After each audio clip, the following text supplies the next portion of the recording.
Welcome to Damn Good Movie Memories with your host, Brian Davis. This podcast is the cure for your long commute and super boring workday.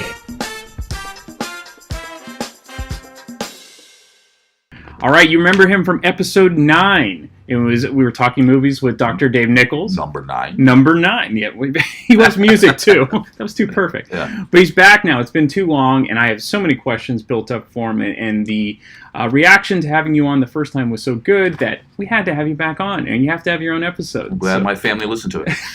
And many other families, so that's good. So welcome back. Thank you. Thank you, Brian. All right, so we're just going to get right into it. And if you haven't heard Dr. Dave in the first one, go back and listen to that episode and then immediately tune back into this one. All right, we're going to get into sequels for this question. It's like kind of a 3-part question, but we'll do first. What is your favorite sequel? I can say this, and we discussed it just a moment ago before we were on the air, and that is, and I have several. You could go from like the Terminator series, which is more of a trilogy, which comes up, but which is terrific sequeling to Predator, which had a couple good knockoff sequels, but I watched one of my favorite movies of all time is Blade Runner. Mm-hmm. I think it's a science fiction movie that stands the test of time, no matter where you 35 years later. And I just a couple weeks ago or 6 weeks ago watched Blade Runner, and it's considered a sequel 35 or so years later. Yeah. And I thought it was outstanding. Too long for the average 25-year-old mind with the social media that has, instant. But if you don't mind sitting through an excellent movie that takes its time, I thought it was outstanding. So I'm going to go with favorite sequel, if you can consider that a sequel. You could also do Aliens and all the Ridley Scott things. Sure. Other Ridley Scott things, but I'm going to go with Blade Runner. Okay, great. Yeah. What should have had a sequel? What movie never had a sequel that you feel should have had a sequel? Wow, there's so many good ones, although I'm not a huge sequel guy. Mm-hmm. In terms of you look at The Godfathers, was that a sequel? That was outstanding. That was a book too. Yeah. That was outstanding. Mm-hmm. In fact, going into the trilogies in a few minutes, that was such a good 1 and 2 that the mediocre 3 could come along and make it one of the best trilogies. Exactly. It just came along for the ride. Yeah. So one that should have been made. Where you left it. It was so good that you just wanted more. No Country for Old Men. Okay. Yeah. Absolutely, No Country for Old Men.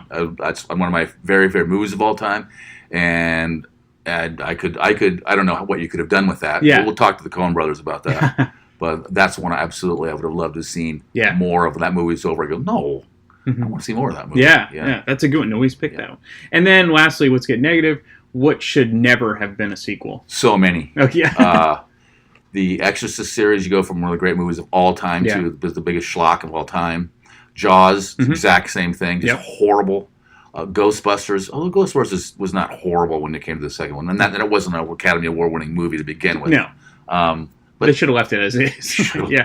We're done with that. Yeah. And I suppose we could go down the list of all the Taken, Fast and Furious, all the movies nowadays that just have just 2, 3, 4 that I didn't even think the first ones were worth watching. Right. And now you're making a second and a third. But so I don't have a definite answer. There's so many for that. But so my number Caddyshack is a great 80s movie, 1980. Yeah. And the sequel was horrid. And that's one of the great movies of all time. I just guessed it on a podcast, and we did our worst sequels, and one of the guys' picks was Caddyshack 2, because it's so horrible. Inferior. So mine was Blues Brothers 2000. Well, wait, why? Why even do it? You don't have Belushi. Yeah, Blues Brothers was just such an epic, another Belushi thing, where just putting him, like Landis, live with those guys in Animal House, just like, what do we do? Just roll the film. Yeah, that's all you need to do. Let them rip. Yeah, especially coming from National Lampoon and Saturday Night Live and things like that. Absolutely. Okay, we're in the holiday season. What is your favorite holiday movie? I have this thing against total formulaic and predictable, contrived things that I consider contrived. So holiday movies are oftentimes contrived. Last year I saw, which I thought was a semi-zany, somewhat contrived, that I enjoyed, called Office Christmas Party. That was a lot of fun. I like that because this is what we are. We're not going to be a highbrow movie, and it was pretty good. Jason Bateman's kind of your new go-to. Jason Bateman is that everyman that everyone plays off. He's not. He's a Ben Stiller. He's an Andy Griffith from the He's a guy that people play off like that, and he's really good at that. He is, and you root for him. Yeah, And Jennifer Aniston's in a lot of these comedies now. Jennifer Aniston is one of the more underrated comic actors. You just see her in Horrible Bosses. Yeah. She played the perverted dentist. She was hilarious. Yeah. She's great in Office Space. Office Space. Yeah. Like, what was it? He goes, Hitler made the Jews wear bling. Or wear the fling. The flare. Flare. What? Yeah. She was really good in that. Yeah, she was great.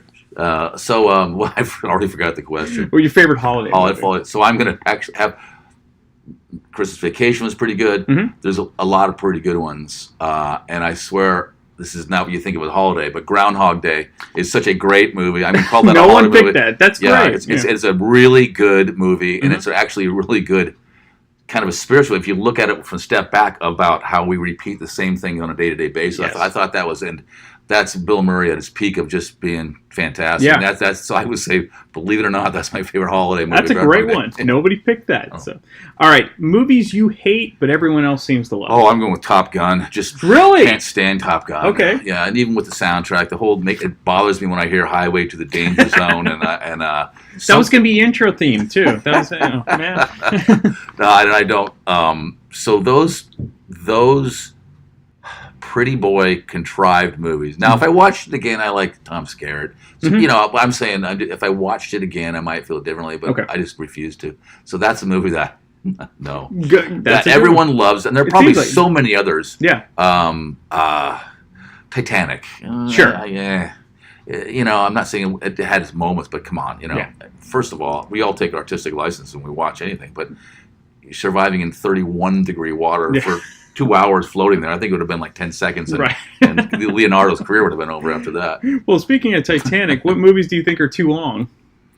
Well, I saw Blade Runner the other day, and that's 3 hours. Okay. And it wasn't too long for me because that's a good question for me because I totally appreciate a movie that takes its time if it's good. Okay. Totally in other words, here's a story, and we're going to tell it at our pace. I won't say I don't care, but I don't mind what you think as an audience because it's probably not going to be popular, mm-hmm. but we're going to tell this story. Okay. The Blade Runner was like that. I think Gone with the Wind is a little too long. Yeah. It's just that could be a little bit less. Mm-hmm. And any movie that's not entertaining is too long just to begin with.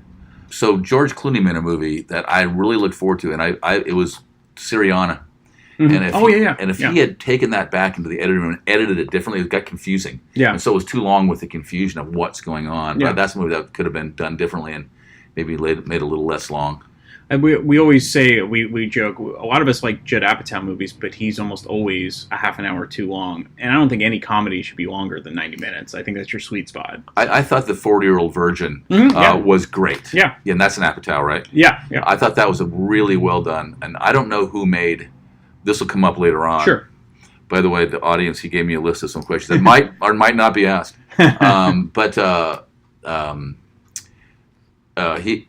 Who made Crazy Stupid Love? Do you know? Was that Apatow? No, I don't. That's a good one. That's a very good movie, and it is long. It's a long romantic comedy, mm-hmm. rom-com, and it's a real good. They did a real good job with it. So we can go back and say another movie that could have been done a sequel to. Believe it or not, now that I think of it, is Training Day. Denver, because we could have seen, well, what did Ethan Hawke do with that $1 million in the satchel? The kind of a thing. Yeah. Did he become the evil? I don't know. It would have been kind of a sillier theme. Sure. But it might have been okay. You never know. They could have that plan. So the directors were two directors. So it was Glenn Ficarra and John Requa. Never heard of them. So John Requa. Yeah. I know Anton Fuqua. Yeah. Because he did. I thought. Training Day was Anton Fuqua. Okay. Yeah. This is right up your alley. What is your favorite? Because you quote movies all the time. That's what I've been told. So what's your favorite quotable movie? What's your go-to? Our go-to movie, and I'll say this because we're guys, and mm-hmm. every guy listening knows we know movie lines. We might not remember our spouse's birthday or anniversary, but we remember movie lines. Sure. And my golf group, we golf almost every week, and this is what you'll hear you will hear total lines from Caddyshack, of course, golf movie. Total lines from Animal House. Yep. You'll hear lines from Rain Man. What's your yardage? 246. I'm an excellent driver. You'll hear it the entire thing. And it's never not funny because we're having some cocktails and cigars on the course. It's never not funny. Right. And then you'll hear various Arnold and various like Clint Eastwood lines like I might go to you showed on our man, and the answer is should have armed himself. Yeah. So you'll hear Clint Eastwood, the very quotable people, Arnold Sure. Schwarzenegger, things like that. Mhm. But certainly Caddyshack, Animal House. Someone hits a bad shot, and you go, my advice to you is to start drinking heavily. Yes. So those are the movies which are absolutely the most quotable. 0.0. 0.0. Yeah. Mr. Blutarsky, you have no GPA. And of course, Fat, Drunk, and Stupid is no way to go. Fat, Drunk, and Stupid is the way to go. One of the great scenes and parts of that real quick scene is when they're all lined up, and they go to Otter, or whoever it was, and they go 1.4. Congratulations, Mr. So and So. You're at the head of the Delta class. Yeah. And Belushi, without even joking, nods. Yeah. But the principal gets some of the best lines. I mean, just yeah. Dean Warmer. Yep. Fat, Drunk, and Stupid. So John Vernon, I think his name is John Vernon, who was also the villain in Topaz. Yep. Remember that? And he was also the villain. Blank, I think, right? Was he? With Lee Marvin? I think Don't he's in remember that that. too. Yeah. He was also Outlaw Josie Wales. Yeah. He was after the one after Josie Wales. Yes. And has one of the great lines of all time at the very end when he knows it's Josie, but he lets him go, and he goes, I think I'll go down to Mexico and see if I can find Josie. What do you think, Mr. Johnson? He goes, I reckon. And he goes, I think every one of us died a little bit in that war. Mm-hmm. That kind of. Great character actor. Great character actor. Greg, what is the worst fraternity on this campus? Well, that would be hard to say, sir. They're each outstanding in their own way. Cut the horseshit, son. I got their disciplinary files right here. Who dumped a whole truckload of fizzies into the swim meet? Who delivered the medical school cadavers to the alumni dinner? Every Halloween, the trees are filled with underwear. Every spring, the toilets explode. You're talking about Delta, sir. Of course I'm talking about Delta, you twerp! This year it's going to be different. This year we're going to grab the bull by the balls and kick those punks off campus. What do you intend to do, sir? Delta's already on probation. They are? Yes, sir. Oh. Then as of this moment, they're on double secret probation. Double secret probation, sir? There is a little-known codicil in the Faber College Constitution, which gives the dean unlimited power to preserve order in time of campus emergency. Find me a way to revoke Delta's charter. You live next door. Put Niedermeyer on it. He's a sneaky little shit just like you, right? The time has come for someone to put his foot down. And that foot is me. What's your favorite underdog movie? I guess so many movies are underdog movies. I'm going to have to point out the obvious, which is Rocky. Of course. That's the underdog of all underdog movies. Mm-hmm. But I think most movies have somewhat of, or a lot of good ones have somewhat of an underdog theme that you end up rooting for. Yeah. For whatever reason. Well, I think Rocky changed the landscape. I mean, there was always underdog movies, but now pretty much every sports movie follows the Rocky formula. And up until that point, now, did you see it in the theater when it came out? It did, yeah. Okay, so how did it affect you when you saw Tremendously. it? I came home and started running around the block, shooting hoops. I got myself a speed bag and a heavy bag. Tremendously. Things have changed a little bit in our cynical society, but it was very inspiring and and then later on in the years, I found out how he wrote that screenplay and how he shopped it. And I have nothing but respect for Sylvester Stallone. Absolutely. Stuck by his guns, and did a magnificent job. Now that's a movie where the sequels went on too long. Sure. A couple good ones. I thought the one with Drago was entertaining. The one with Clubber Lang, was that the one? The third one, yeah. That was good. Yeah. Then it got a little too long. But, if it wasn't like they were horrible, like the Rambo flicks. Yeah. The First Blood's amazing. Good movie. Yeah. Then they got ridiculous. It was just nothing but, being blown up and blood and parts everywhere. We were talking about before, the one that he released when he came back about 20 years later and did, it was just called Rambo. It's really good. It's good? Yeah. It's super violent, super gory, but really good. He did, then he did the Judge Dredd's horrible. Yeah. Then he did Copland. You ever see Copland? Yeah, I did. That's actually really good movie. Cliffhanger's good. Cliffhanger's good, yeah. That was a good one. John Lithgow, great villain. So. Yeah, John Lithgow. Well, yeah, he was. And he was the one who did the William Shatner part in the remake of the Twilight Zone with Steven Spielberg. That's right. He was John Lithgow with the gremlin on the wing. He's on the Didn't you see that? That's also a very good movie. Twilight Zone movie. And it's best known, unfortunately, for the tragedy because the helicopter crash. Still to this day, so the people, everyone's listening to this, like this is a very politically incorrect joke, but that's where the joke came from. Where Vic Morrow was voted an honorary member of the Rotary Club, and in fact, I saw his daughter in a movie last night. Jennifer Jason Leigh is his daughter, correct? Oh, that's true. Yes, and she was in Hateful Eight. Yeah, right. Yeah. Very good actress. Very good actress. Favorite romance movie? I'm gonna have to. That would be a rom-com, romantic comedy. No, just any sort of romantic movie. Could be Gone with the Wind if you want. Yeah. I'm gonna have to go with Platoon. Apocalypse Now. So that reminds me. There's a scene in Naked Gun where they come out of a theater and they're just cracking up, and as they're coming out, you see the marquee which says Platoon. Yeah. So good job. Well, that's like the Seinfeld episode where they're like she laughed during Schindler's List, right? And she became the pariah of the community. Can't laugh during Schindler's List. Yeah. So okay, give me some ideas on this one. Well, my favorite is Some Kind of Wonderful. I think that's a kind of a Some Kind of Wonderful was made in light of the reverse of Pretty in Pink, because some people wanted Ducky to end up with the Molly Ringwald character, and so in Some Kind of Wonderful, it kind of goes that way. They didn't. You like your '80s movies. I love my '80s. Yeah, movies, that's where you're going to have to lead me in a little bit. Yeah. I did not see that. Okay. Certainly, when I look at movies like I love teeny sex coming of age movies. Love them. And some of the best of all, well, no, all the best of all time were made during the 80s. Most of them are John Hughes. But everything from Risky Business was not a Hughes, correct? No. From Risky Business, which had an edge to it. It did. But all the way through 16 Candles and the ones you're talking about were really good. Weird Science. Excellent, funny movies. All those were real good. And they all had that theme of, young males trying to get laid, the whole thing, except for, this goes off the subject, but a seminal movie is Fast Times at Ridgemont High. Absolutely. Cameron Crowe's first effort, and Amy Heckerling was. Yes. There's the first time they made a movie from a female's perspective, and it was cast. It was an absolutely considered one of the great movies along those lines of all time. Yeah. For romantic comedy and romance movies, heck, I've seen a lot of good ones where they're just really touching.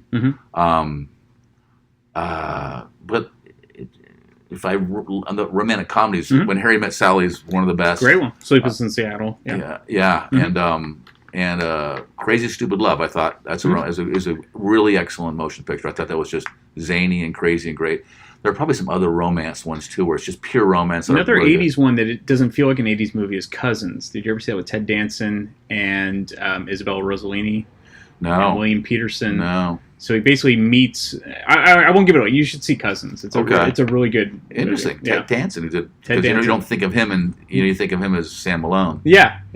Although he was in Body Heat. That's right. Which was really good. Well, he wasn't a bad guy. He was the buddy of William Hurt. He was the buddy of William Hurt, who turned out to be the dupe murderer. Yeah. And she was the genius who got away with it. That's right. And Ted Danson was the reporter. With the newspaper, who's friends with the man, who's friends with the cop, who they knew what was going on, and going, hey, don't get it. Mickey Rourke. Yeah. Mickey Rourke was the bomber in that movie. That's right. Remember what he was saying about, don't do this. This isn't you. Don't get involved with this kind of thing. But yeah. There's a great neo-noir type movie. Yeah, they made a Wild Things. They made a more modern day feeling of that, which wasn't as good, but was entertaining. Yeah. When you see Nev Campbell and these beautiful girls in that movies, it helps. And then Kevin Bacon always helps the movie. I think he's really good. Matt Dillon was good in it. Yeah, Matt Dillon. And I can't remember her name, but she was married to, I think... Charlie Sheen. Yes. Yeah, exactly. She was, at that time, the most beautiful female on the planet. Was it Richards? Denise Richards. Denise Richards, yeah. And then, of course, Bill Murray. Forgot about him. That's true. Bill Murray and Nev Campbell were the ones that were kind of plotted the whole thing. That's right. That was a pretty good movie. So I'm going to have to go with those movies as my famous romantic comedy movies. Yeah. Favorite black and white movie. Now, we realize that certain movies way back when were made out of necessity, but name a black and white movie that you feel really helps itself by being in black and white and wouldn't be as good if it was in color. Well, certainly Psycho. Yeah. Color would take away from that. Yeah. I know Steve Martin did a couple early movies where he filmed them in black and white. Dead Man Can't Wear Plaid. Yeah. It's like a parody of all the old film noir movies. Yeah. And that wouldn't have made a difference. Yeah. Certainly. Although I was going to say like World War II documentaries and things. But then again, when they colorize them up with nowadays on the History Channel, and you can see the bullets tracing. Yeah. It's like crazy. So I don't have a great answer. I'm going to have to go with something like a Psycho. I don't remember movies that could have been made. Well, I don't think they would have made it if they couldn't have had a blood scene in the going down the drain, because that would have been too graphic. So you saw the movie Hitchcock with Yes. Anthony Hopkins about how they had to lobby hard for that That's particular right. scene. Mm-hmm. What a creep Hitchcock was. Oh, yes, especially with everything coming out with Harvey Weinstein. Oh, in fact, Yes. the movie, I noticed last night when I was watching Hateful Eight, Tarantino's movie, that it was a Weinstein production, and I didn't know he had a brother. I wonder why his brother's not in trouble. Yeah, it's Harvey and someone else. Weinstein. Some of the rumors is the brother, they don't get along at all. They never did, and I guess he might have ratted him out on no way stuff too. Yeah. Well, good for him. Yeah, absolutely. One of the movies, going back to black and white, one of the movies I think it was perfect in black and white was Young Frankenstein. Good point. That's a modern day movie. It wouldn't have been, it wouldn't have been the same if it was in color, and of course it was a homage to the old Universal monster movies. So, and that was, as you know, Mel Brooks made that and Blazing Saddles in the same year. Have a year. Oh, have a career. have a year. Absolutely. Holy Toledo. First rated R movie you remember seeing? I think the first I remember seeing was Woodstock. Really? That's true. That was like 10, which was, I think Scorsese was a film editor on that. I think you're right, yeah. And which is a really well-made motion picture. It is. Really well-made. And the music is, of course, outstanding. Brilliant. It launched a lot of careers. Yep. I think Woodstock was the first, but my dad also took me to see, we saw a double feature, and it was either 2001 Space Odyssey or it was Butch Cassidy, and the second movie was a movie called The Prime of Miss Jean Brodie. I haven't heard of it. And it was an R-rated movie, and I remember like there was something like breasts, and my dad didn't want me to see it. That's why my dad didn't want me to go see Woodstock, because there was like nudity and drugs, and I can understand back then. Yeah, sure. I introduced my young son to nudity and drugs. Yeah. He may never come back. He might want to go to one of these concerts, yeah. But one of the best concert films ever made. Still one of the best. If you like movie, have you seen The Wrecking Crew? Brilliant documentary. And, one of my favorites. Muscle Shoals? Yes. Those are really good. Yes. Really good documentaries. I mean, you want to see, especially The Wrecking Crew, you want to see all these amazing musicians that basically produced all this music that you think were by the real artists that aren't really from those artists. If you guys haven't seen this movie, see it, and you'll realize that every thing you listen to on the radio from 1966 through 1974 were performed by these guys, including Glenn Campbell and Tommy Tedesco. Glenn Campbell, whoever knows as the Rhinestone Cowboy, who's maybe one of the greatest guitarists that ever lived. Yeah. Just an absolute shredder. And that's a really good. Muscle Shoals is also really that's good. Great. Yeah. No, I love. We'll get in. Eventually, if we ever do documentaries, that'll probably be your number one. So, what's your now? You might have had to do some research for this one. What's your favorite Oscar-winning movie? Oscar-winning. When you say one for Best Picture, yeah. It's two of them. I can say with impunity. It's No Country for Old Men and The Godfather. Godfather, yeah. Those are my two favorite movies. Godfather 1 and 2, or just you don't differentiate? I do. Godfather 1. I differentiate those as movies. Yeah. So why do you like Godfather 1 more than 2? It's like making Sophie's Choice, but still. Maybe it's because I saw it first. Okay. But I think it's because, for me, talking about movies being too long, when they delve back into young Vito Corleone, not young, coming from Sicily when his mother was shot, but the whole Robert De Niro section was a little long for me. Okay. And I liked the whole family. I liked Sonny, and I liked the whole family thing when. And it was if you think about it, as rough as it was, that first Godfather of that era of the book and that era was more romantic in terms of like romanticized. Yeah. Where when Michael took over, it became really angry. He was a hateful, angry, and Tom Hagen goes, you need to wipe out everyone? I don't feel I need to wipe out everyone, Tom, just my enemies. Right. Right? And that was in Godfather 2, right? That's right. So it became angrier, and it was just about, and a little bit longer for me. So that's what I think. Okay. Although when it ended, you could see he was just lamenting all the things that he had done. Yeah. Yeah. But that's totally. And as you know, they wanted to fire. They were the money people, the money morons in New York kept every day when they send back the dailies. The dailies. They wanted Coppola to fire Al Pacino. Really? They said fire him. He's a no name. He's a nobody. He's like, quiet. He's the guy. Yeah, he's the guy. He was so mad at them, the money people, for telling them what to do. Yeah, can you imagine trying to change that movie? Oh, There's a lot of. I think they wanted Nicholson to be in that movie too. Seriously? So, yeah, there were a lot of people. And then Coppola later on, of course, 2/3 the way through filming Apocalypse Now, we're half the way, fired Harvey Keitel. Yeah. His main star. Yeah. You know, against Martin Sheen was a heart attack. So, you know, that which comes up to another question coming up later on, one of my favorite documentaries. Sure. Hearts of Darkness, which I just absolutely love, which is another Academy. That won Best Documentary. It did. Yeah. It did. And that's his wife doing that movie. Yeah. Okay, we're going to get into remakes. What's the worst remake that you feel was ever made? Okay. That you actually saw? Because I didn't see Longest Yard. Okay. That was on my list. Yeah, because I refused to see. Because that's one of the best sports movies there is. It's one of the greatest of all time. Yeah. So I'm going to have to go with.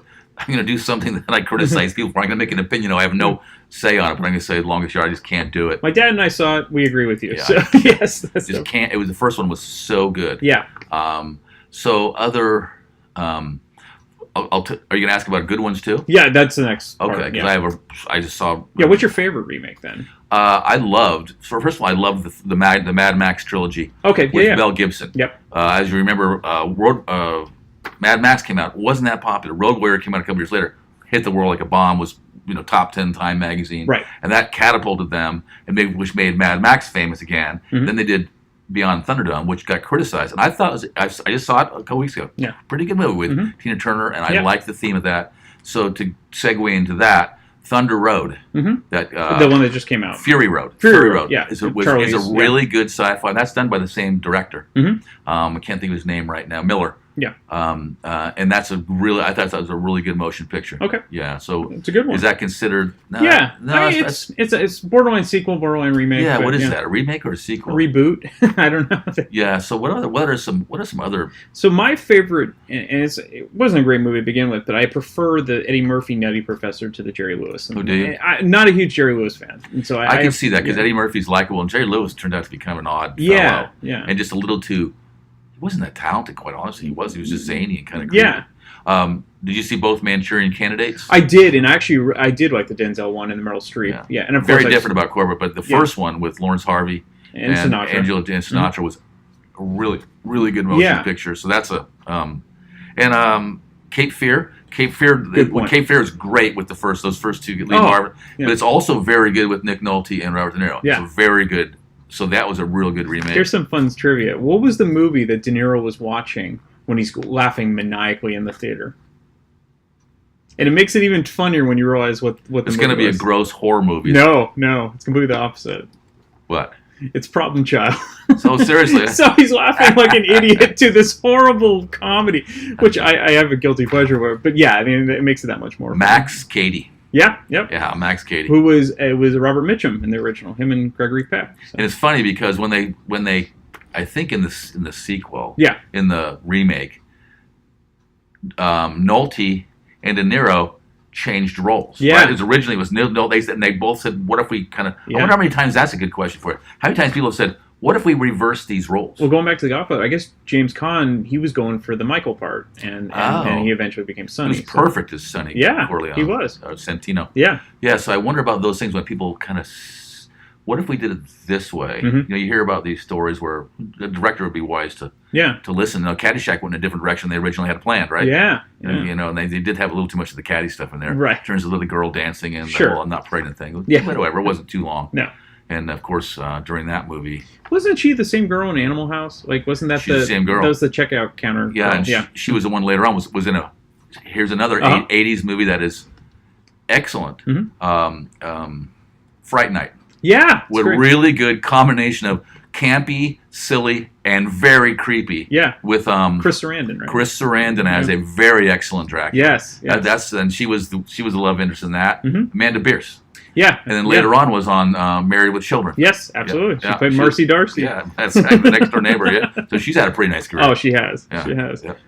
Okay, this maybe isn't your go-to, but favorite '80s movie songs. Movie songs. So they could have been in the movie. I did have to go research this because I had to research Casino, which is '96. Yeah, I wasn't sure because that's such a fantastic. It is. Scorsese soundtracks are more the rock and roll soundtracks, right?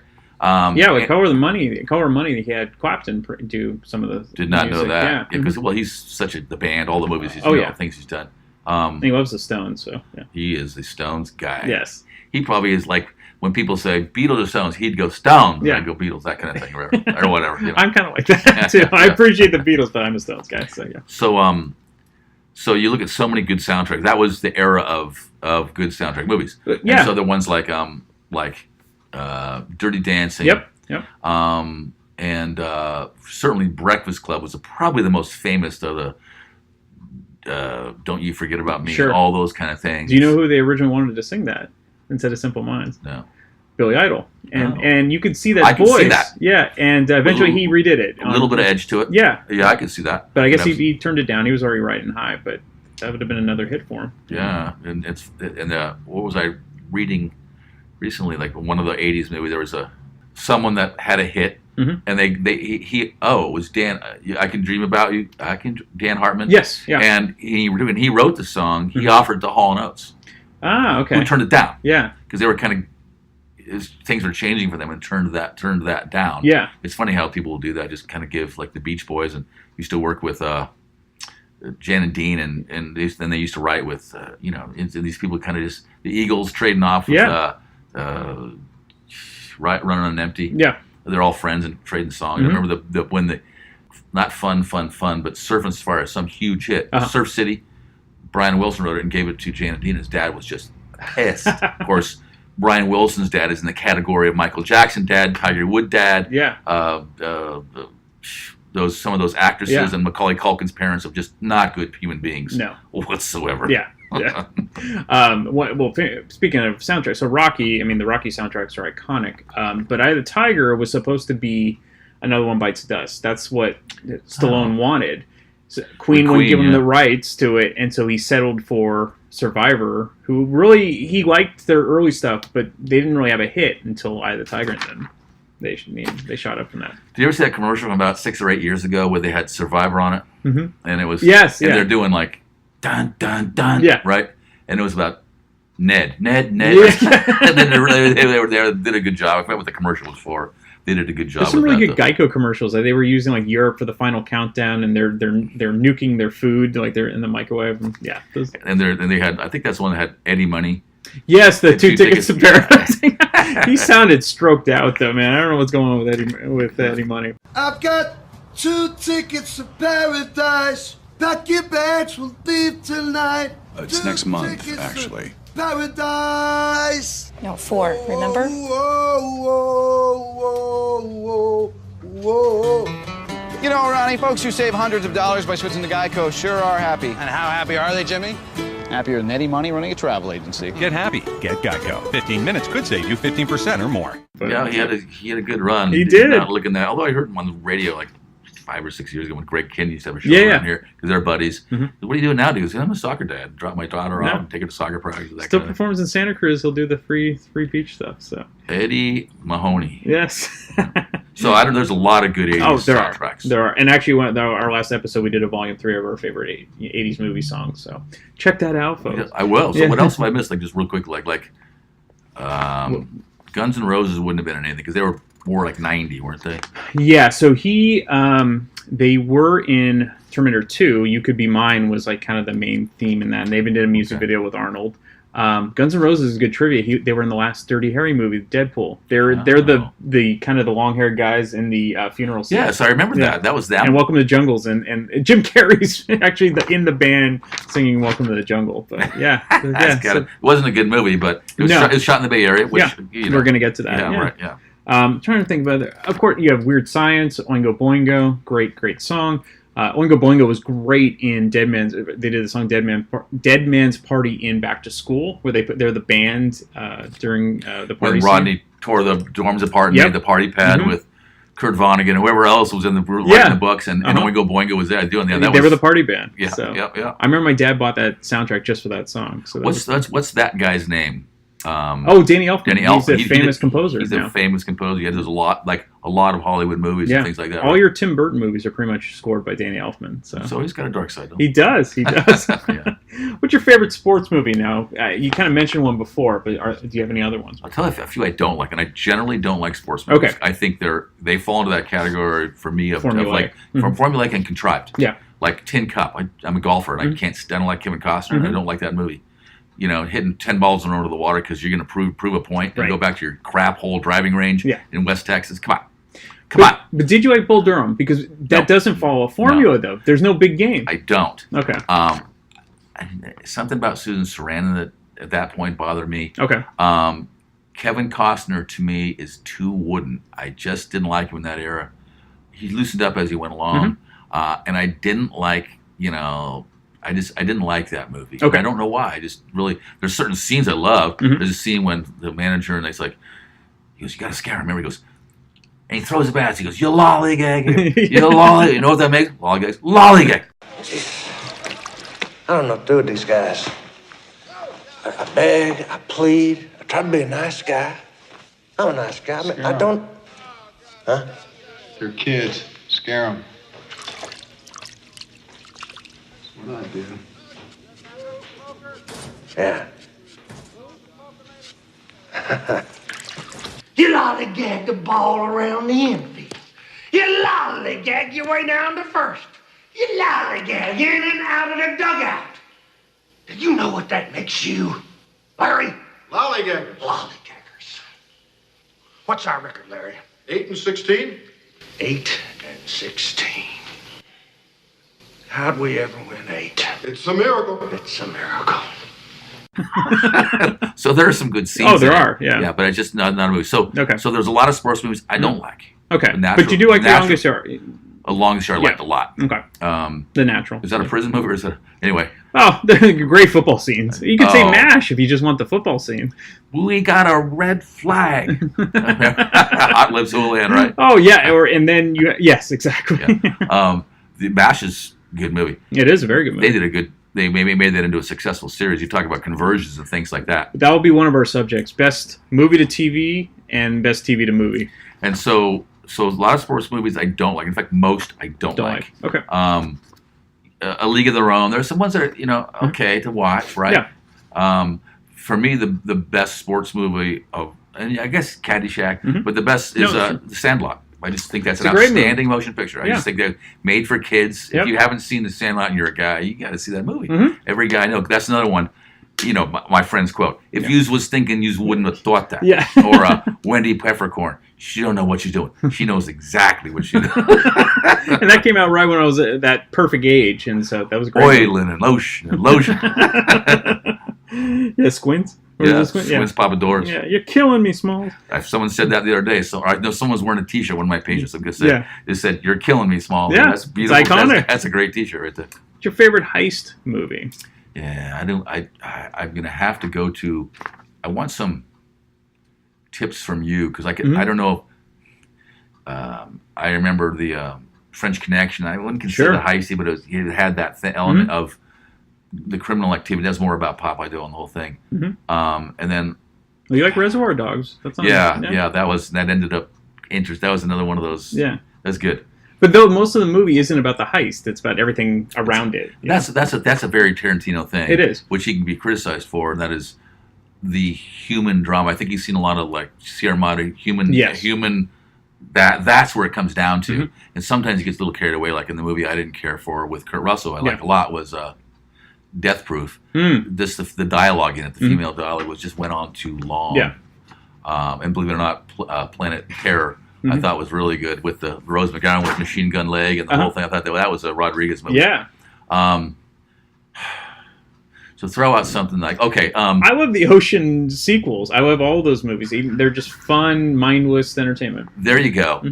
The first Ocean's 11 was thrown together haphazardly and was not a very good movie. That's then the remake with Clooney and all that was good. Yeah, I didn't see any of the other ones. The Italian Job was a very good movie. Yeah, the original. Or did you like this? I like the sequel. I never saw the original. Oh, the remake. Yeah, the remake. So the original was with Michael Caine, I believe. Okay. So, yeah. If you look at certain movies like which don't really fall into that, I'm just thinking out now like. I'll consider it a scam movies like Dirty Rotten Scoundrels. Yeah, love that. That's movie. A great Thomas Crown Affair. Yeah. And that was with Steve McQueen. Yeah, right. Who didn't do enough movies. He didn't. I know. Great actor. Badass. No, great presence. Great presence. Yeah, he's kind of like your Clint Eastwood type. Yeah, Cooler King. Yeah, Cooler. Well, we might talk about Steve McQueen as we go. But what's your favorite book to movie adaptation? believe it or not, like when I think of my favorite books of all time, Count of Monte Cristo, Les Miserables, how do you convert those? Yeah. Because you have to take like snippets of Churchill just came out, and it's like 1 month in his life. Yeah. So how do you do that? And you can't. However, the Liam Neeson version of Les Miserables, I don't mean the musical at all. Okay. I mean the movie is excellent. And that's have you read the book? Sweeping, novel. And Count of Monte Cristo is my favorite of all time. And how do you make that into a movie with everything? And you can't. However, I don't know who did it, but there's with Luis Guzman. There's a really good Count of Monte Cristo movie that's out. Yeah, okay. and it's really good.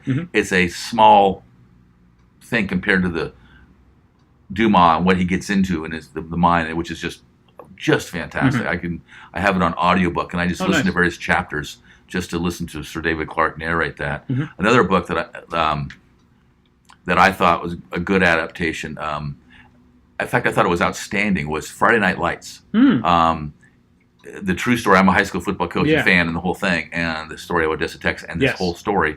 And then when the movie came out, I'm like, and I'm not talking to people. Oh, the series. But no, the series had nothing to do with any of that crap. It was just a name. There's a great ESPN 30 for 30 just on Odessa, and you might want to check that out. I will. I'll look for that. Which 30 for 30 is possibly the best series of shows ever made on TV in terms of they're all out. They're all good. The two Escobars. Yeah. Southern Pony Excess. Yep. Fernando Valenzuela. Oh, you go on and on and on. Yep. They did one on Michael Jordan and playing minor league baseball. They just did a great one with Tommy Morrison, who was, of course, Tommy Gunn in Rocky V. Okay. About his life, because you kind of forget about him. But yeah, they're always good. Yeah, and then there was so I'll look for that. Yeah, definitely. And they do podcasts now too, just short ESPN exclusive podcast. They just the one about when Wrigley Field finally got lights in 1988 and leading up to that. Really worth checking. Yeah, there are going to be a lot of old time fans those are the same people that turned on Bob Dylan when he went electric. That's right. Same people. Yeah. You can't do that. You sold out. Yeah. Well, this is kind of the wave, dude. Yeah. So what is happening nowadays? Yeah. Like, what are your ideas?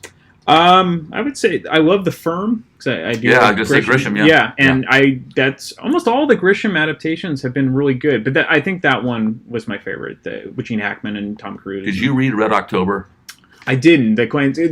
All the Clancy movies. Because I'm guessing that was a good because that's such a good movie. I'm guessing that was a pretty good adaptation. Although I don't have any. And I like the Harrison Ford starred Jack Ryan movies. Yeah. There's those. There's a great scene in Clear and Present Danger when his buddy had been caught with $600 million in drug money, all dead, and his family off the coast of realizing he's his buddy's blue blood buddy of the acting head of the CIA, because I think at that time James Earl Jones is in the hospital. Yeah, there was dying or died. Yeah. So they it wasn't CIA. He was friends with the president, lifelong friends with the president. So so the president calls in 12 hours. This is going to hit the media that your friend is a drug runner, but involved in the drug trade. So they're trying. Remember, they're doing damage control. Yes. All his aides and a brand new Jack Ryan as the head of the CIA, and he's going around the room going, "Well, this is what we should do." And then as the president goes, "Ryan, you don't agree?" He goes, "Speak up, Ryan." He goes, "No, I don't agree." They're all like, "Who? The new kid, the CIA guy? You're acting head. You're not the real head." He goes, "When they ask, were you friends? You say, no, we were best friends. No, we weren't best friends. We were lifelong friends. That's why this is so shocking.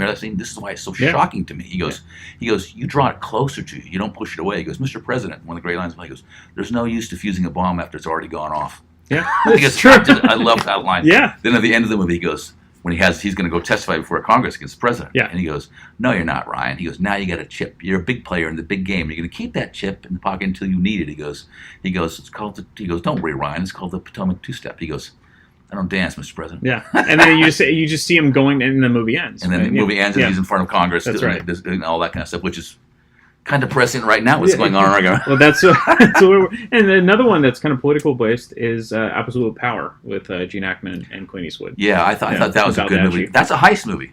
Yeah, it is. That's a heist movie too. So we go back to that. That's a good movie. And Ed Harris is in Sean Young.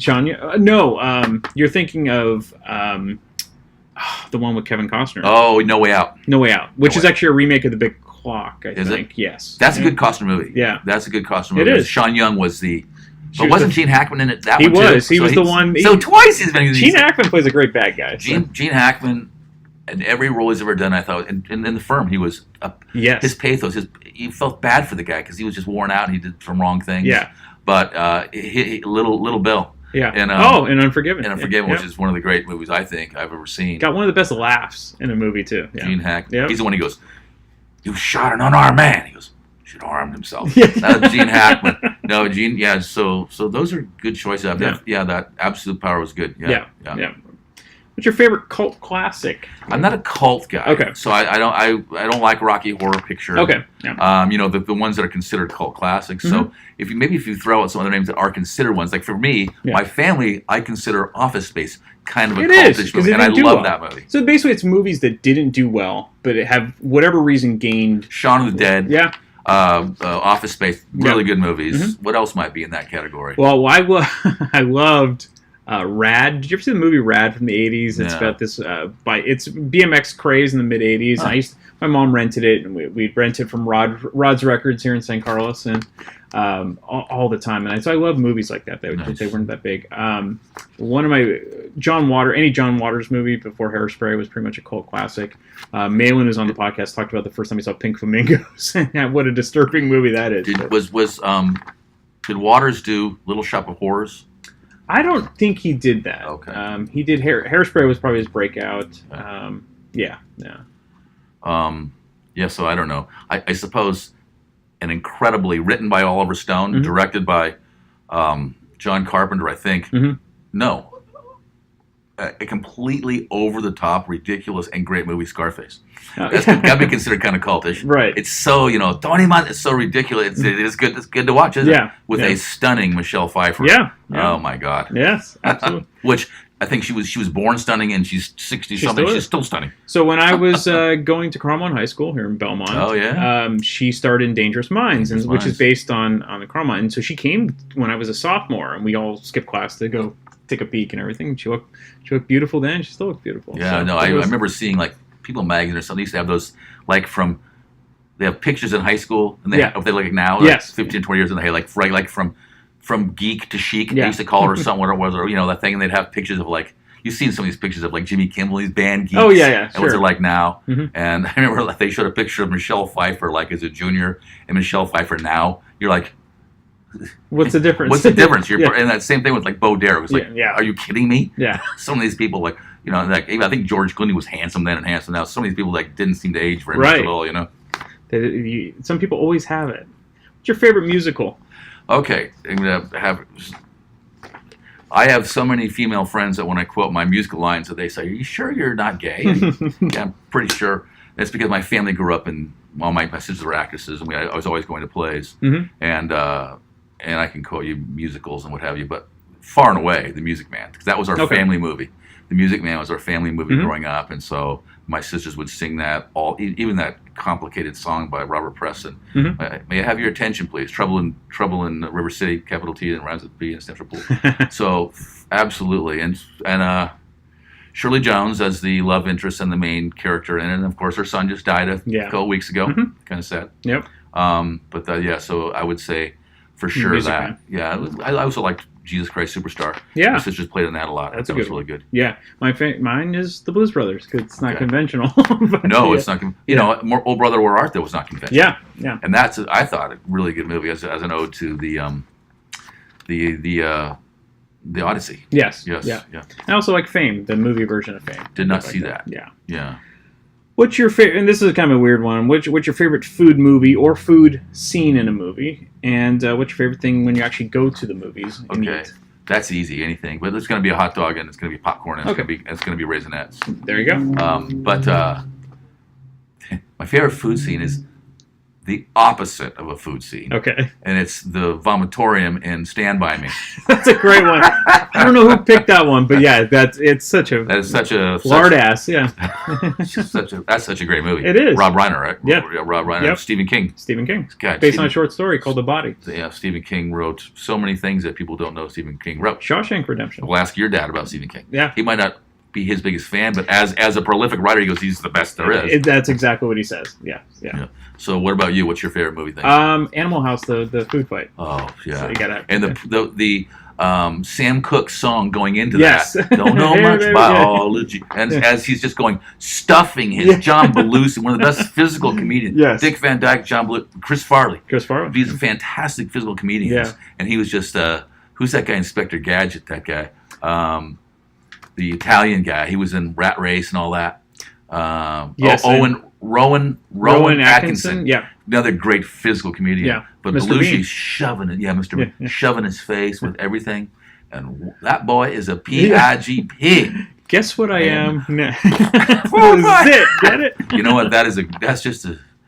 I'm just thinking if I'm a director, Landis is on that. Oh, yeah. And I was also Harold Ramis wrote that, That's too. right. Harold Ramis was not a John Hughes, but a very underrated writer. I Yes. mean, absolutely great stuff. Yeah. I think he had... He directed Groundhog Day, I think. Yes, he wrote and directed that. And he... and him and Bill Murray had a falling out because of that. I did not know that. Yeah. That great movie? I guess Bill Murray does what he wants on camera. And, Let him roll. Yeah, but I guess it's difficult. They were to best direct friends. one. He did Stripes. Yeah. Ghostbusters. Ghostbusters. Yeah. And I think he had a writing credit in As Good as It Gets. Yeah. Yeah. Mm-hmm. So he was great. But no, that scene, just Belushi in Animal House. Yeah. Just the whole thing. What's your favorite buddy cop movie? Buddy cop movie. I'm going to have to go with something as formulaic as this might seem. 48 Hours was a very... Not a buddy cop, because one was a cop, but I'm going to call... But I know a lot of people pick that. Yeah. New Sheriff of Town. I thought that was a really good movie. A movie that's not a buddy cop movie, but it's a bounty hunter, bail bondsman bounty hunter guy. It's called Midnight Run with De Niro and Charles Grodin. Yes. Yeah. That's one of the best buddy movies of all time. That's a great motion picture. Yep. And I don't know if you consider that a buddy cop, but kind of bounty. No, it's cool. Somebody actually picked that one too. So that's right? That's a good one. Yeah. And then I don't know what else you could come down to. Your Lethal Weapons. After Lethal Weapon 1, I lost interest. Okay. When it became too much. So you didn't like with Pesci and I don't like Pesci as a comedy actor. He's just too annoying. As a menacing guy in Casino, Jesus, this is scary. He's a menacing guy. Is. You came after Nicky. He goes, you come out with a bat, he'll come with a gun. You come with a gun, you better kill him. Yeah. But no, I'm not saying they weren't good. But I thought the first one, when Riggs was just a troubled guy, yes. I thought was really good. And Gary Busey's great bad guy. So. Oh yeah, Gary. He's not acting much. Odd guy. Oh yeah. See what else might be in there. But this one is not a great movie, but it's one of my. It's kind of a cult classic. Dragnet with Dan Aykroyd. Dan Aykroyd, yeah. This is the city. And Tom Hanks, It's a parody, of course, of Jack Webb. He played Jack Webb. Yeah, but he played it so well. I mean, he nails that character. I mean, he sounds exactly like Jack Webb. Well, he was fresh off his. Dan Aykroyd was so and so male prostitute. Remember when he was doing those something Garvin? Yeah. When he had that deadpan. Yeah. He was doing a lot of good movies back then. He was in that. He was in Ghostbusters, and he was. But even non-comedies, he was in that good movie, like with Anna Paquin or someone. Oh, I think it was afterwards. But then he was in My Girl, right? He played the dad. Yeah. He did a lot of that kind of stuff, which were pretty good. And then I don't know, he became irrelevant or something happened. I don't know what happened, but yeah, I remember I saw Dragnet at the Hillsdale Theater right over here. Yeah, me too. We went during a matinee, buddy, and I got a break. Let's go see the new Dragnet movie. It was like 86 or 87, yeah. Somewhere around then. I'm trying to think of some other ones. I guess this is a stretch, but Blazing Saddles. That's true. Gene Wilder and Cleavon Little. The Wake Out Kid and Cleavon Little was the sheriff. So I'll give that to you. Yeah, absolutely. Which is a classic. It is absolute classic. What's your favorite movie animals? So the animals that were in the movies. Oh, I don't know. Yeah. My favorite movie is about animals. Okay. There was a Willie Morris book converted to movie with Kevin Bacon and one of the Wilson brothers, the other Wilson, Luke Wilson, and Munoz, the kid who played Malcolm in the Middle. Fred, yeah. Called My Dog Skip. Yeah. Good motion picture, and I like that little dog Skip. So you didn't like Benji? You didn't like... No, I did like those. Denji the Hunted. Yeah. All those. I liked those movies. Yeah, you gotta like those. Of course. Got to be some sort of heartless fascist. Yeah. You don't like those movies. Watch. No, I didn't like it. And I go all the way back to watching Lassie and even Rin Tin Tin. And well, there's some fun... I think Elizabeth Taylor's first movie was Lassie as a young girl. No kidding. Yeah. Then she did a couple of like the movies like The Black Stallion. Yes. A bunch of those. And then, of course, Father of the Bride and Little Women, stuff like that. Was she like a teenage girl actress. Yeah, she was like probably like preteen when she was in Lassie. So yeah, I remember Natalie Wood started off that way. That's too, right. She was in Miracle on 34th Street. Yeah, and other things. So yeah. Some of my picks were, of course, from the Thin Man Asta, the wire-haired terrier, who's kind of part of the movie. Don't remember that. As Good as It Gets, Verdell, the little dog that Jack Nicholson ends up falling in love with. Yeah, I'm going to quote a great line from Jack Nicholson, and he's just so incredibly OCD. And the famous author, so a woman comes up, I think it's at a book sign, and goes, "Oh, I love you. How do you write women so well?" And this line, he goes, "It's easy. First I take a man, then I remove all logic and reason." She didn't like that answer. No, of course not. But that was great because the dog picks up his OCD tendencies, like jumping over the line and everything. You're right. That's. I don't know. Quote me one movie that Jack Nicholson did that wasn't good. I swear. Find one. Some people don't like Witches of Eastwick. Okay. Some people don't like Pritzi's Honor, but I but those. they're few and far between. I mean, very rarely is there a cuckoo's nest, but I mean, that's just fantastic. Yeah. But The Shining, yeah. And he just was. And everything one of the top actors. actors. And right after he did Good as It Gets, he did that one. About Schmidt, where he was an aging Lothario guy who's dating the young girl, falls in love with her mother, and the mother's Dan Keaton, and it's on the beach. Yes, I know it exactly. It's a good movie. Something's Got to Give. I think it's called. Yeah, something like that. That's a good one. Yeah, he's in Terms of Endearment, isn't he, with Deborah Winger and Shirley MacLaine, and that great character actor Daniels. Yes, yeah, Jeff Daniels. Jeff Daniels. He's dating Deborah Winger, I think, right? It's hard to believe he's a character. He's had such a nice career. Well, I know. But that's the one where I'm really paraphrasing, but Nicholson's the ex-astronaut, and he's a playboy, and lives in Houston, and he's just. But he and McLean had. Do you really want to be in love with Shirley MacLaine? No, and the whole thing, and she comes. Remember this at all? Like she comes and meets him at the airport. And he's just about to leave. Yeah. What does he say? 30 seconds to a clean getaway, or something like that. Something like that.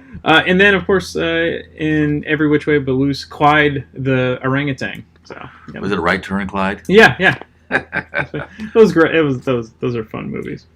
What's your favorite true story movie? Wow.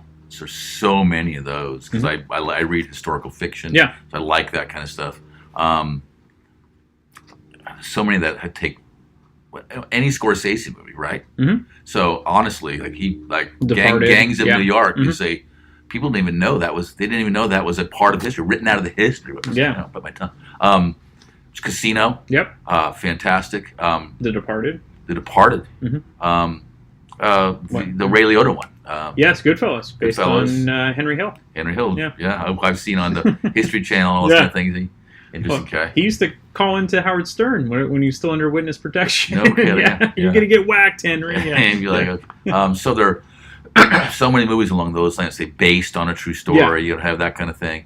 Certainly, Friday Night Lights I thought was really because that's being a high school football fan. It's such an expose on everything that you need to know about that time of the world and that part of Texas. Town is suffering. Everyone's suffering. No art program, but they built a $6 million football stadium. Exactly. Power sports. Yeah. What are some of yours? But I love Moneyball. I thought that was really well done. I mean, of course, growing up in the Bay Area, I love the book. I think that was one of the better book to movie adaptations because how do you take the business side of sports and make it entertaining? And they did. And I'm fascinated by the whole inner workings of ball teams and things like that. I'm reading Ned Coletti's book right now, who's now he worked for the San Francisco Giants. And I know Ned did some party with Ned in the past. Oh, really? Yeah. I'm friends with. Anyway, so I won't get into there. Yeah, but great book if you want to hear the inner workings of a general manager. So, but along those same lines, you're talking about something came up and just left my consciousness. You're talking about Moneyball. Yeah. Talking about true stories.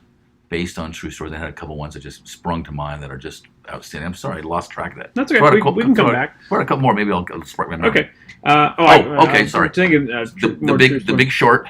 Oh, I thought was excellent. Yeah, with Christian Bale. Yes. And Christian Bale could be the best actor I've ever seen. But also the movie that preceded that about Abscam was called American Hustle. I loved American Hustle. I just thought that was a great story. And I those are two movies that I thought, and I showed me what happened in the inner workings behind the scenes of these things. I don't really know what's going on. But I love those movies. Yeah.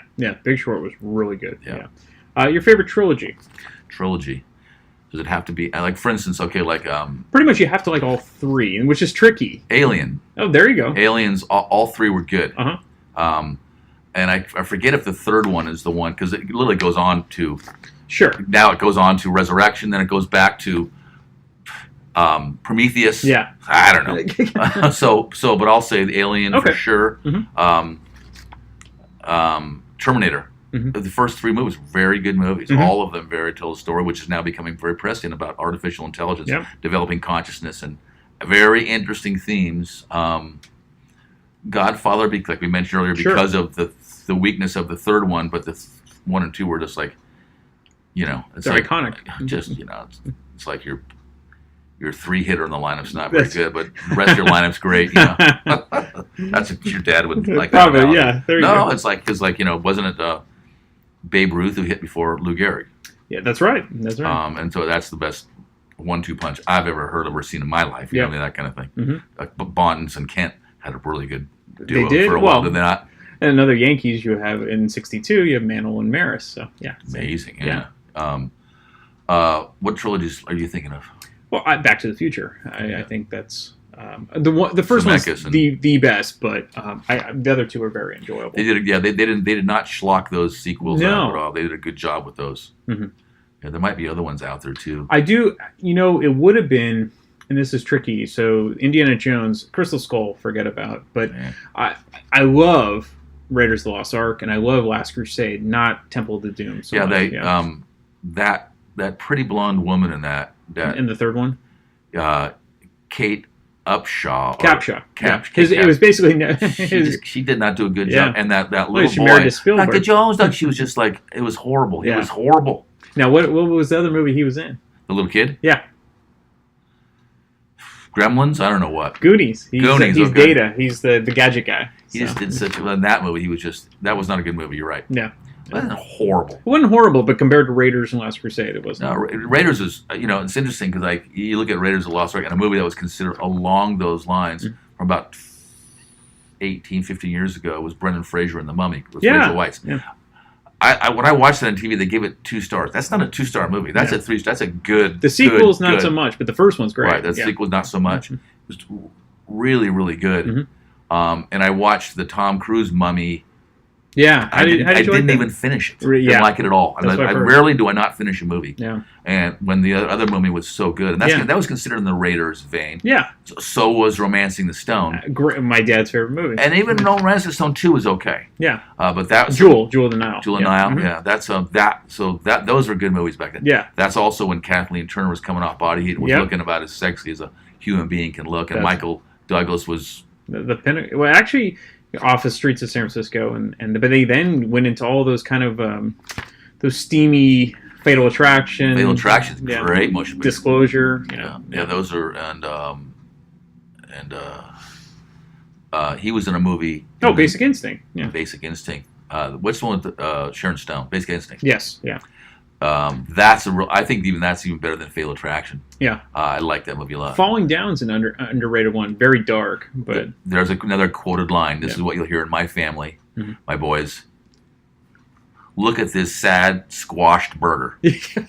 That's Michael Douglas in Falling Down. Well, that scene is probably why McDonald's now has round the clock breakfast, because it's 11:01 or something like that, and he wants his breakfast, and they won't give it to him.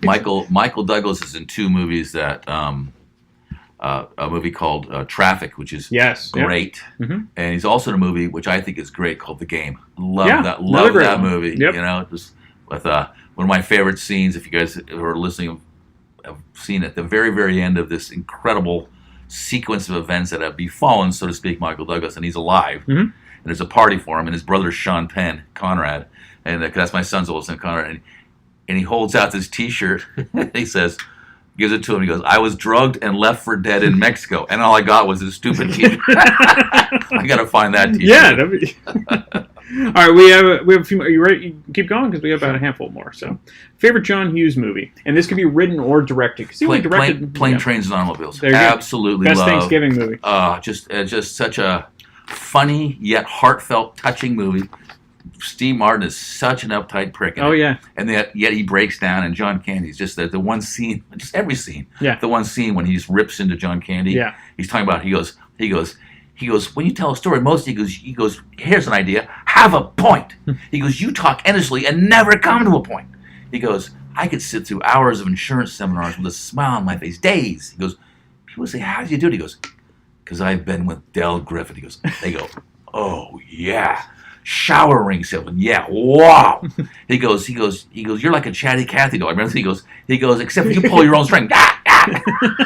And it just hurts his feelings bad. It breaks him down. Breaks him down. He goes, well, I like me. My wife. Yeah. And you can see Steve Martin go, oh, what did I do? Yeah. Well, that and the movie's not very vulgar at all until this scene where he just loses it to the woman that's also in Ferris Bueller's Day Off. She's a great character. Yeah, she's great. But that scene works. She goes, you're. Yeah, and she gets the punchline. Yeah. But the reason that works so well is because it wasn't a vulgar movie until that point. See, now if you had Seth Rogen and James Franco, it's all gross out. It wouldn't work. The times have changed. Yeah. But that's back in the days when no one would get offended because the way it was presented was like absolutely great. Now so Planes, Trains, and Automobiles, there's so many good Hughes movies. Yeah.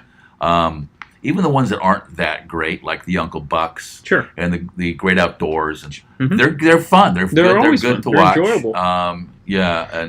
But he wrote two of my favorite movies, Mr. Mom with Michael Keaton. Michael Keaton was kind of on the ascent and killing the world. He was doing great. Yeah. And Vacation. He wrote the original National Lampoon's Vacation. Okay, I could see that. Yeah. I could absolutely see that. John Hughes. They did a few years ago when he died. They did kind of a posthumous thing on the Academy Award because it was right before the Academy Award. Yeah, they didn't do it. They also didn't do a very good job with Harold Ramis. They did. He didn't even mention his name. Yeah. I go, Harold Ramis, holy Toledo. And Hughes was kind of young. He wasn't that old, was he? He was in his 50s.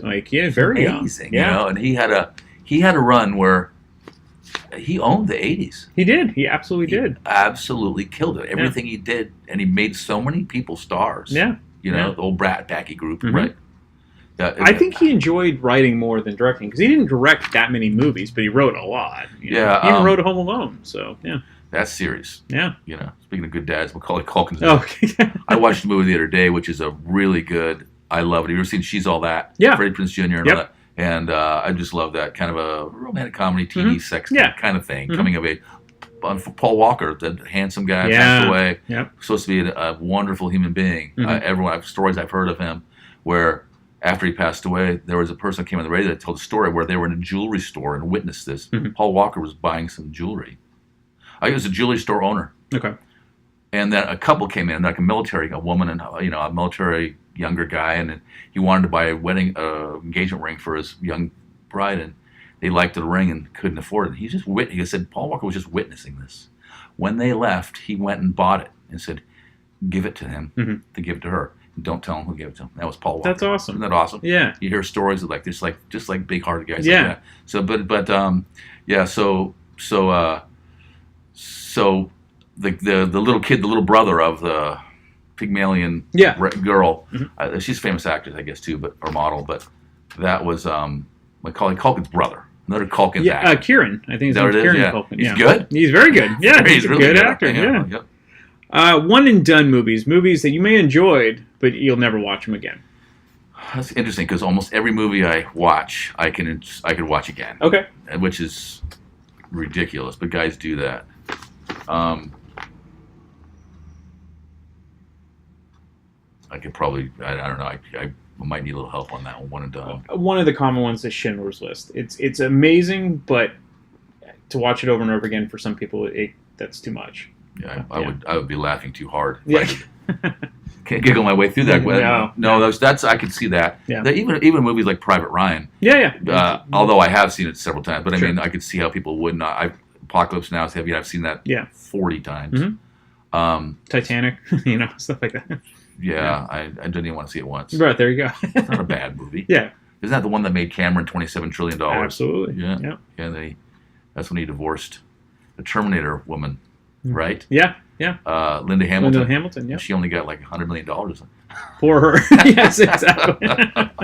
Yeah, so one and dones. Yeah. I suppose there's probably a lot of them. Like when I skip through the on demand, I'll go, I don't want to see that. I don't want to see that. Yeah. I don't want to see that. I don't want to see that. Mm-hmm. Kind of movies that are okay. Yeah. Like Office Christmas Party. Mm-hmm. I probably wouldn't see it again. Okay. I've seen it and I like it. And that's it. Yeah.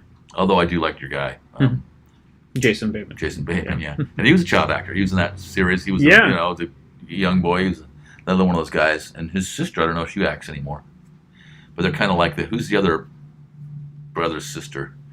Kind of along the same. John Cusack and Cusack, Joan Cusack. yeah. And Well, we're going to get there, but actually, it's my next question. My favorite character actress is Joan Cusack. She's great. Yeah. I don't know if it's 16 Candles where she had the neck brace. The neck brace. I mean, she can't get in the drinking fountain. That's right. And John Cusack is the nerdy friend, along with he's wearing I think the underwear in his head. Along with his buddy in that is that guy Andrews from Top Gun. Yes. Anthony Edwards. Anthony Edwards was like that's pretty good cast. Yeah, great cast. I mean, when those are your backups. So I'm watching 16 Candles a while back, and there's a woman in it who's the beautiful blonde that he cuts her hair. Yes, they end up in the Rolls Royce together. And did we do it? I don't know. With Farmer Ted. Yeah, with Farmer Ted. Yeah. So I go. Picture her. Mm-hmm. So years later, I'm watching a movie again called Rat Race. Yeah. Which is to take off on kind of like a Mad World, yeah. Really, I thought very entertaining. It also has Amy Smart, who I'm just in love with in that movie. And she was in Road Trip. She's just something about her. She's just terrific. Mm-hmm. And so there's a scene in there where John Cleese and all these degenerate gamblers, and so his nerdy guy who was one of the McKenzie brothers, the other McKenzie brother. Yes. That guy. He was his right-hand man, Cleese's. And so he's in a hotel room and he gets a prostitute who comes up.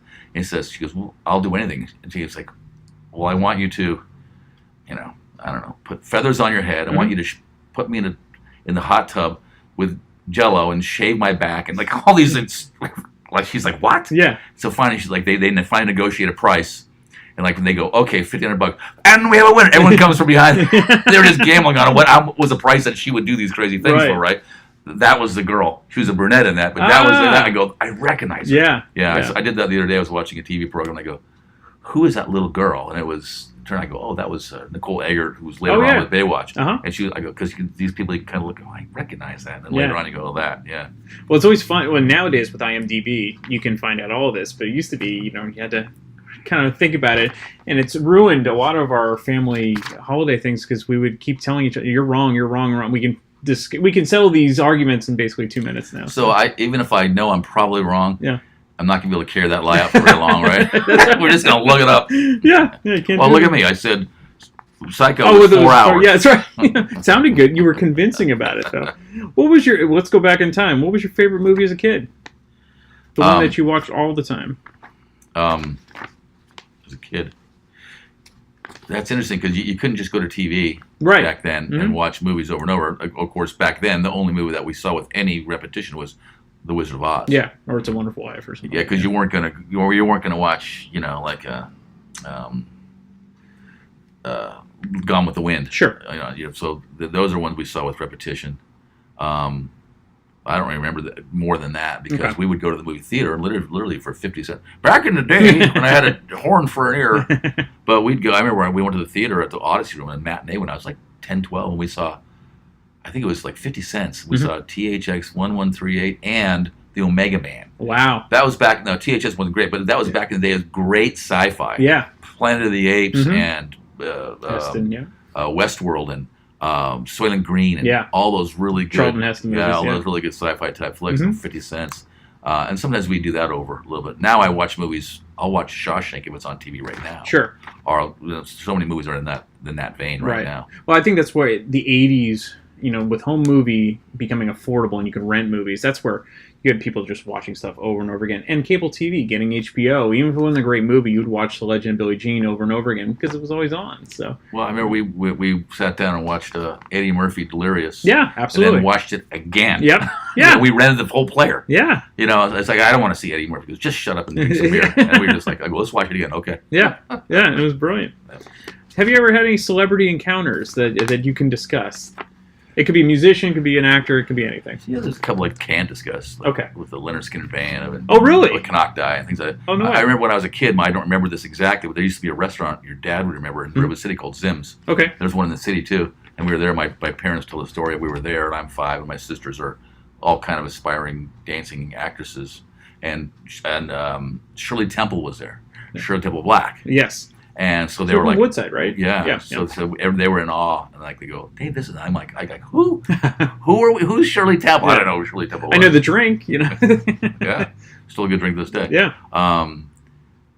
And now you meet in these circles in the Bay Area. Sure. You do meet. Mm-hmm. You meet people, and where my family lives in Santa Barbara, you'd be at a park and you'd run into. I never did like an Oprah Winfrey or Sure. whatever kind of thing like that. I guess Color Purple. So she's a movie actress too. She is. Yeah.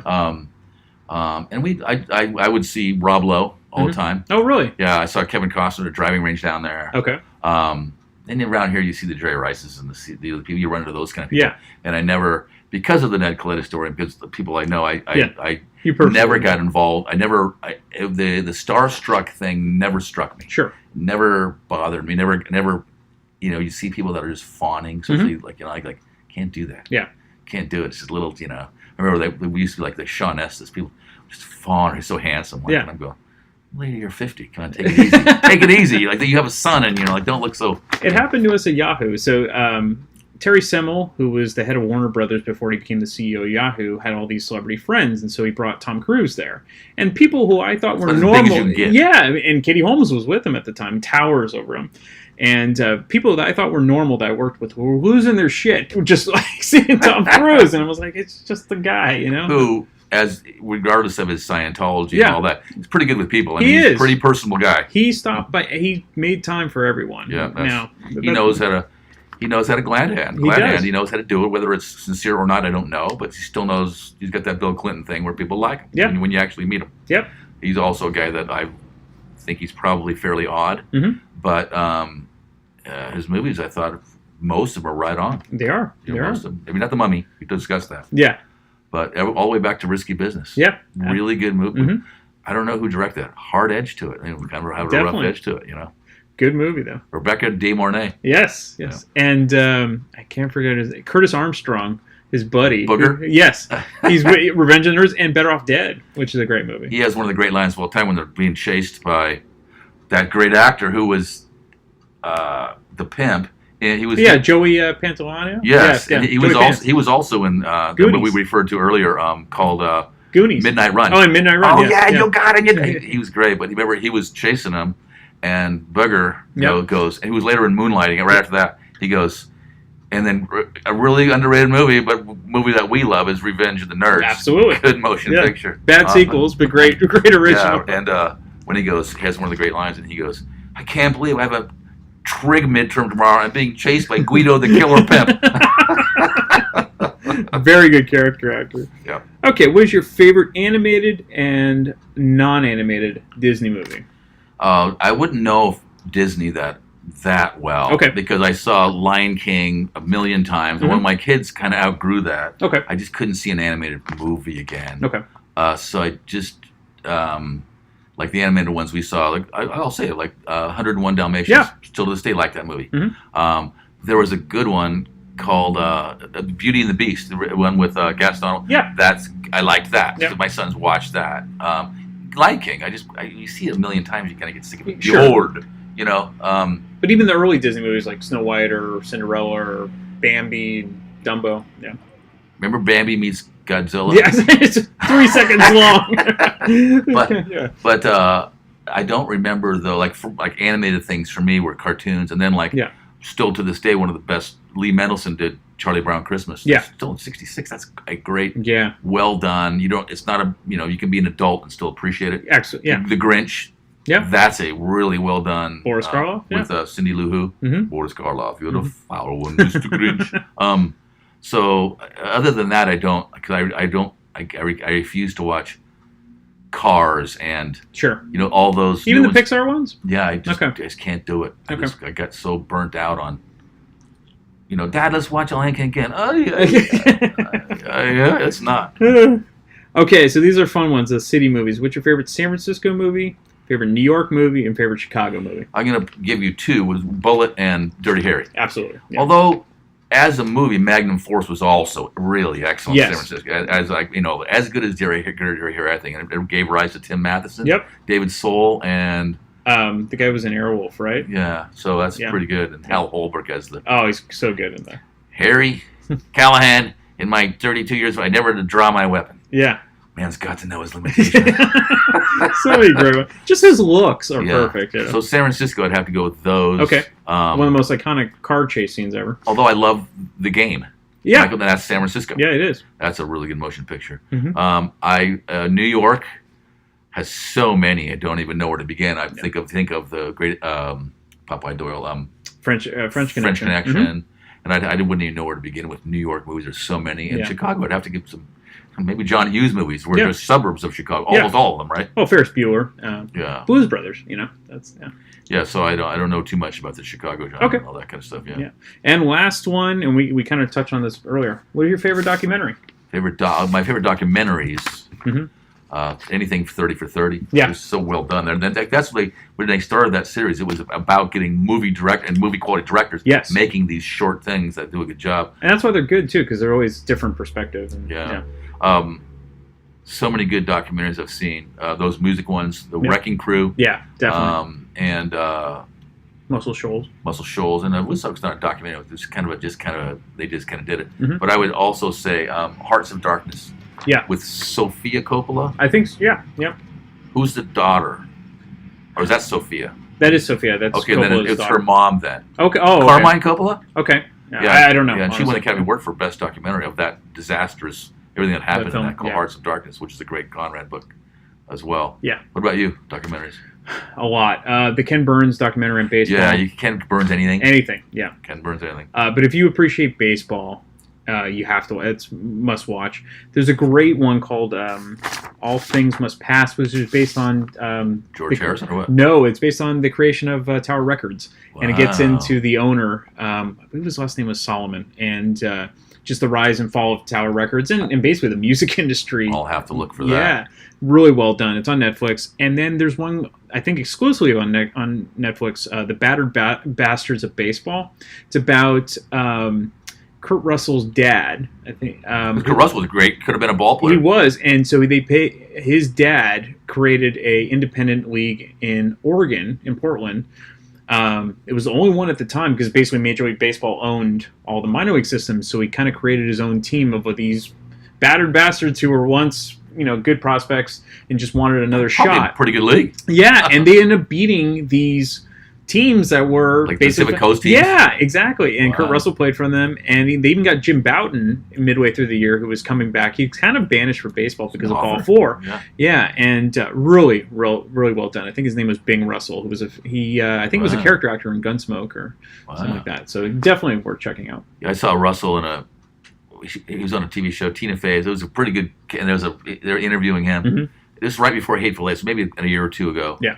And then he was talking about that, and they showed, he's talking about his early Disney movies and his baseball. Oh, yeah. He had, back then, you make a choice, and baseball circa, what would he have been? Set 1968, 70? Yeah. Probably, it wasn't that lucrative. No. And he made the right choice. Oh, yeah. Obviously, but got those just Big Trouble in Little China, those John Carpenter things. Yeah. Oh, The Thing. One of the great horror I just love those movies. Yeah. But Russell, they show a picture of him, like when he was 12 years old, and British guy goes, "You knew Elvis?" He goes, "Well, I made a movie with him." Yeah. They go, they're all like, "You knew Elvis? We can't top that." And they show a picture of him talking with Elvis, and then he goes, "I played a movie where..." He played Elvis, like in a... And then he played Elvis later on, which is a critically acclaimed version of Elvis. That was kind of his launch from the computer wore tennis shoes exactly. and flubber Yeah. to, into those kind of things. Yep. And he goes, and he was interested in my sister, and so he made friends with me. It's kind of like Roustabout or something. Mm-hmm. One of those movies. He goes, let's just say I know Elvis. Yeah. Well, on that note, thank you so much, Dave. All right, Brian, thanks so much. This has been a blast. Pleasure. Sorry I wasn't too prepared on this one. No, you're always prepared because there's no effort. Well, you know which way to go with it. Okay, he doesn't know this. We'll veer off into that. No, but this is so much fun, and hope we can make this a once a year thing, and we'll just pile up the questions, and we'll get together with your dad and we'll talk blues and rock and roll. There you go. That's always fun too. Your dad got me a nice blues. Greg Allman, because my favorite American musician was Greg. He just passed away. Yeah, got me a Greg Allman CD. That's awesome. That's awesome. So, yeah. Cool. Yeah. Thank you so much, Dave. My pleasure, Brian. Thank you. Again, special thanks to Dr. Dave Nichols for joining me on this podcast. If you live in the San Francisco Bay Area and looking for a terrific chiropractor, don't hesitate to get in touch with Dr. Dave. He has worked wonders for my father, and he can do the same for you. Also, as you just heard from our discussion, you'll get a fabulous conversation in addition to healing what ails you. So take a look at the show notes for Dr. Dave's contact details at Belmont Advanced Chiropractic, or just go to adjustedforhealth.com. If you enjoy this podcast and are an iTunes user, please do the show a favor and head on over to the official iTunes page for Damn Good Movie Memories. Be sure to leave a rating and a review. This will allow the show to appear higher in the algorithm and spread the joy of this podcast to the masses. If you are not an iTunes user, you can still listen and subscribe on Podbean at damngoodmoviememories.podbean.com. Be sure to like us on Facebook under our Damn Good Movie Memories page. You can also listen to a limited number of episodes on YouTube. I hope you enjoyed this week's episode, and be sure to tune in next week for an all-new episode of Damn Good Movie Memories.